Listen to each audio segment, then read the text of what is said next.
tingling in anticipation.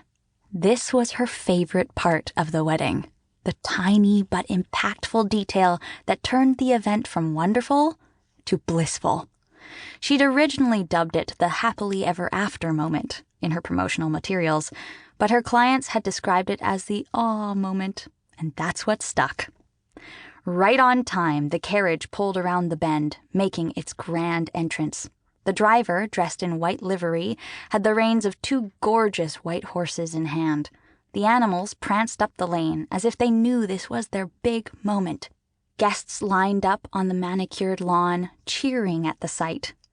Kate grinned as the couple spotted the pumpkin-shaped carriage she'd rented. The bride squealed, pointing at the white wrought-iron frame, painstakingly wrapped in fall foliage and glimmering with thousands of twinkle lights. The woman gazed adoringly at her husband. Kate was too far away to read their lips, but it looked like she'd asked if he'd planned this. The groom nodded, and Kate saw his face turn red with embarrassed pleasure as his wife flung herself at him, hugging him fiercely around the neck.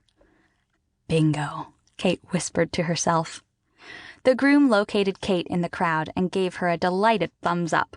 He'd been the one to secretly ask for a grand exit, wanting to surprise his wife.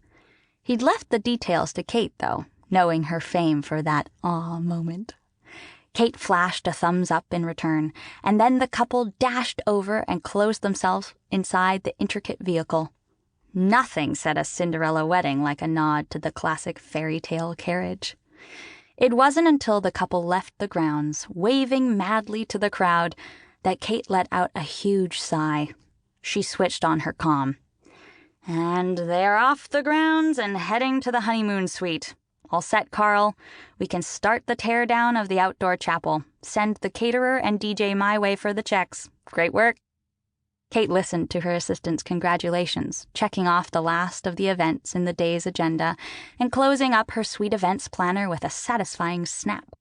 Just as the prancing horses carried the newlyweds toward their honeymoon cabin, her phone buzzed with an incoming call. "They're relentless," Kate muttered, grabbing her phone. Her grimace relaxed into a smile as she read the phone's readout, and she clicked to accept the call. "Congratulations on another postcard-perfect wedding," her best friend sing-songed, not waiting for a greeting. "Imani," Kate laughed, picking her way around the last of the guests to enter the warmth of the estate house. She snuck to the back of the reception hall to snag a piece of wedding cake and a seat at an empty table next to an older couple. Pushing aside the table confetti, Shakespearean quotes about love printed on the back of paper designed to look like fall leaves, she dug into what would have to be her late lunch. "How'd you know it was perfect? Better yet, how'd you know I was done? You weren't even here." "The itinerary you sent me said the couple would be leaving at 3 p.m., and it's 3:02. Everyone knows that you always run on time and on budget. I'm really sorry I couldn't be there to be an extra set of hands for you, Katie," Imani said, using the nickname only she was allowed to get away with, having been best friends with Kate since grade school. "I know those massive weddings leave you running ragged, and I love any excuse to watch the Queen of Happily Ever Afters in action."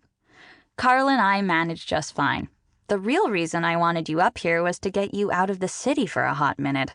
I miss my old roomie and our girl talks, you know, the wild ones where you decorate my planner with inspirational quotes while I built a spreadsheet for your next career goal." "I'm still pissed you abandoned me. I mean, what's a brand new apartment complex on Long Island's Gold Coast have compared to my tiny lofted box in Queens? You had the world's lumpiest pull-out couch all to yourself, as well as my collection of gel pens arranged for you in Roji Biv order, and you up and left." Imani paused her teasing, her voice wistful. "I miss Margarita Mondays." "Me, too. My planner pages are deadly dull without you," Kate said, dragging the tines of her fork through the cake's icing, making a basket weave pattern of eternal tic-tac-toe game boards. "It figures. The one weekend you have a free Saturday night, I'm at an author event in LA. Kate quit mauling the cake and took a bite, closing her eyes to savor it. You're missing out. The bride chose your favorite, a ginger spice cake." "No!"